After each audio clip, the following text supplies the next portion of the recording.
Oi, pessoal, para encerrar aqui, vamos lá, para a última parte.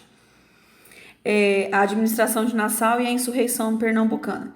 Então, a gente está falando no vídeo anterior, eu estava falando sobre essas invasões holandesas. Então, agora a gente vai falar sobre a organização administrativa holandesa em Pernambuco e a insurreição pernambucana. Do período que vai da chegada dos holandeses a Pernambuco, que é 1630, até 1637, é um período de muitas crises e resistências, ou seja, a população local não aceita muito bem a presença dos holandeses. Mas a partir de 1637, nós vamos ter uma mudança, é a segunda fase da presença holandesa aqui no Brasil. Então vai chegar aqui o Maurício de Nassau e ele tem uma missão, tá? Que é preservar as conquistas holandesas e aumentar os lucros também, fazer gerar mais riqueza ainda. Essa imagem dessa bandeira é a bandeira da Nova Holanda, que é como vai ficar chamando essa região pertencente à Holanda. Olha aqui, ó. Olha o tamanho da região pertencente à Holanda. Então, nós temos Sergipe, Alagoas, Pernambuco, Paraíba, Rio Grande do Norte, Fortaleza e São Luís do Maranhão. Tá? Todo esse território aí recebe o nome de Nova Holanda. Para falar da administração de Nassau, vamos lá. Quando ele chega, ele vai transformar Recife na capital dos domínios holandeses. Recife era um ponto muito estratégico. Então, era um ponto, por exemplo, de parada de rotas que vinha da África, que vinha da Europa. Então, ele vai elaborar um projeto de modernização e urbanização de Recife. O Recife ganha um contorno totalmente diferente de qualquer cidade colonial, porque lembra que quando os portugueses vêm para o Brasil, eles não têm interesse nenhum em desenvolver o Brasil, né? E investir, na verdade, nem é permitido essas construções, esses investimentos, porque todo o dinheiro era mandado para Portugal. Então, a dominação holandesa, a dominação de Nassau vai ser bem diferente nesse aspecto. Então, ele vai determinar, por exemplo, o calçamento de ruas, pontes, expedições de cientistas e artistas.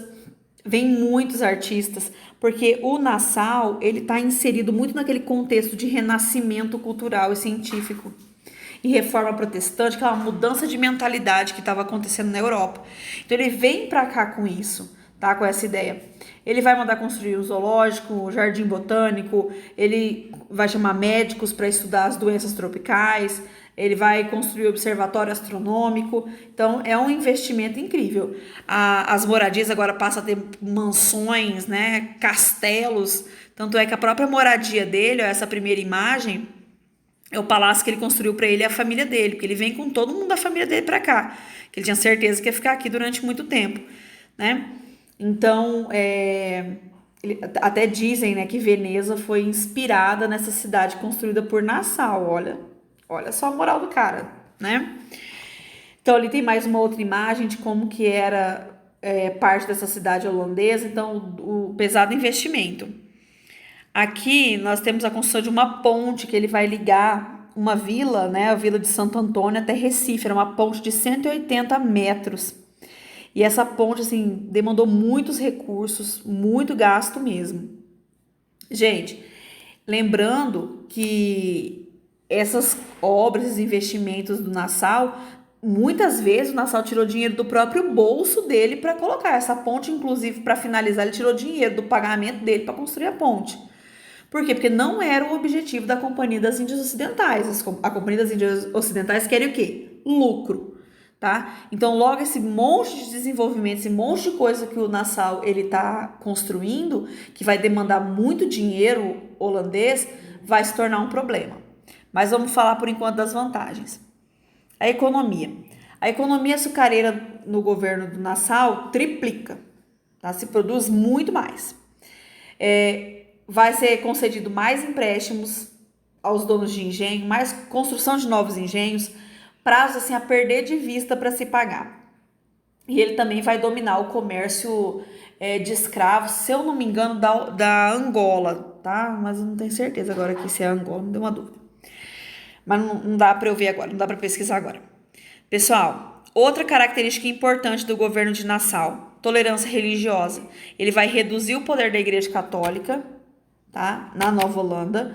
Ele vai permitir liberdade de cultos e os judeus vão apoiar essa dominação holandesa. Embora os judeus tinham que pagar impostos muito mais caros do que, por exemplo, quem era católico ou quem era protestante. Mas mesmo assim, eles apoiam, os judeus vão ser grandes comerciantes aqui da região do Nordeste. A primeira sinagoga do Brasil é construída em Pernambuco, até tem esse selo comemorativo ali mostrando um pouco disso, a presença judaica no Brasil colonial. Porém, nem tudo são flores, tá? O que vai acontecer agora? Agora vai começar a insurreição pernambucana. A gente tem que entender que a insurreição pernambucana é uma série de batalhas e revoltas que vai acontecer ali na Nova Holanda, mas principalmente em Pernambuco. Qual que é o contexto que vai gerar essa insurreição? Que vai durar quase 10 anos ali, ó. O valor do açúcar em queda, então o açúcar já não valia mais tanto na Europa. Medidas rígidas para com os colonos. Que medidas eram essas? Começou a cobrança de dívidas, uma pressão para o pagamento dessas dívidas. Lembra que lá no começo deu a perder de vista, de ser impressa para o pagamento, agora começa essa cobrança. O valor do escravo, o preço do escravizado aumenta muito, e quem não conseguisse pagar essas dívidas teria seus bens confiscados, então perderia suas terras, perderia seu engenho, perderia o gado, etc. Um outro contexto para essa insurreição pernambucana é o mau uso das verbas, aquilo que eu falei para vocês. Todo esse investimento, essa modernização que é maravilhosa, né, para a gente até hoje se nota muito essa presença holandesa da construção arquitetônica ainda no Nordeste, ainda em Pernambuco. Porém, né, isso vai gerar uma antipatia na Companhia de Comércios Ocidentais, que vai fazer uma pressão tão grande na SAL que a SAL vai pedir demissão. Tá? Mas aí antes dele se demitir já começa lá no Maranhão uma revolta. Então basicamente esse meme aqui traduz muito, ó, o que aconteceu.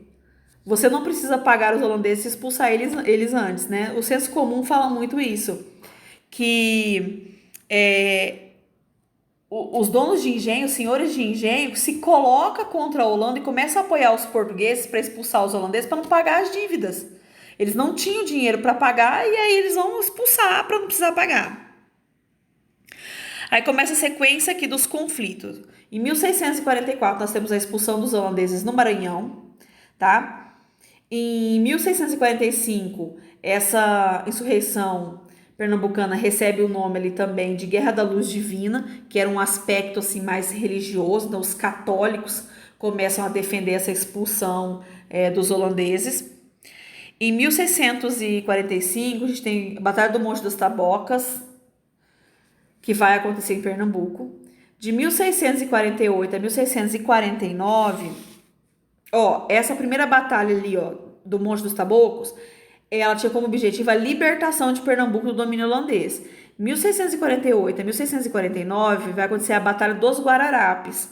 Gente, se tem alguém que vai prestar algum vestibular para escola militar, alguma coisa assim, é uma importante batalha a se estudar. Por quê? É com essa batalha que tem a fundação do Exército Brasileiro.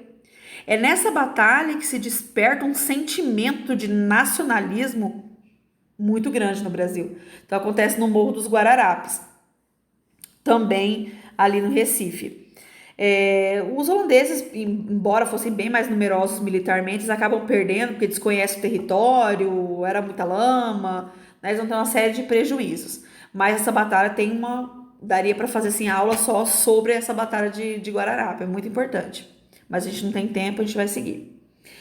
Em 1651, a Inglaterra, que estava lá sob domínio de Cromwell, ela vai decretar os atos de navegação, tá? A gente já estudou isso, mas faz um tempinho já. Mas os atos de navegação, ele consistia em dizer assim, que quem quisesse realizar comércio com a Inglaterra deveria ser apenas através de navios ingleses ou do país de origem do produto, certo? E a Holanda ganhava muito dinheiro fazendo essa comercialização de uma região para outra.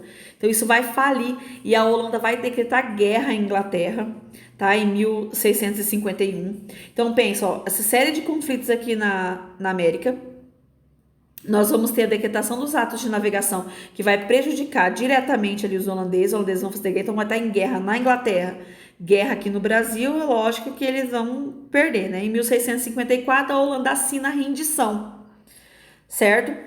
Em 1661, nós vamos ter um acordo diplomático. Por quê? Porque a Holanda investiu muito dinheiro aqui no Brasil, tá? Não era justo a Holanda sair com a mão na frente e outra atrás. Então, através desse tratado de Haia, Portugal vai pagar uma indenização aos holandeses pelo investimento. É basicamente assim, o governo vai pagar as dívidas daqueles senhores de engenho para os holandeses, certo? Gente, só que essa saída dos holandeses da produção açucareira vai trazer um prejuízo muito grande a partir de agora, tá? Então, os holandeses vão se dirigir para as Antilhas. Então, eles vão plantar lá na Antilha, nas ilhas ali do Caribe. E isso vai abrir uma concorrência com o açúcar brasileiro. E como já grande parte das rotas comerciais já eram dominadas pelos holandeses, o Brasil vai entrar num declínio aqui absurdo da produção do açúcar, tá? Que só não vai ser mais sentido para a coroa portuguesa, porque agora já está bem pouquinho tempo de se encontrar ouro na região de Minas Gerais, certo? Pessoal, espero que vocês tenham compreendido esse conteúdo. Qualquer dúvida, perguntem para mim, não deixa passar, não finja que entendeu se não entendeu, tá? Que eu tenho que conseguir fazer vocês aprenderem esse conteúdo, que ele é importante porque é a história do Brasil. Valeu!